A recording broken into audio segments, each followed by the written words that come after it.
Hindi na katulad dati na kumikita ng malaki. Ngayon wala na, operator na lang nabubuhay namin. Kung asan yung boundary namin.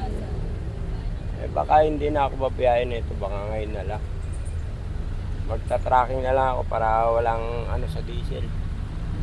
Hindi na ako, nalituwa na lang. Wala, ganun din. Sila lang ang kikita, hindi kami. Wala rin yun. Yung dagdag na piso, ay mangyayari ron. Dadagdag ka ng piso, tapos magiging 100 ng krudo. Dadagdag pa ng ngayon 91 na yata. Ang krudo.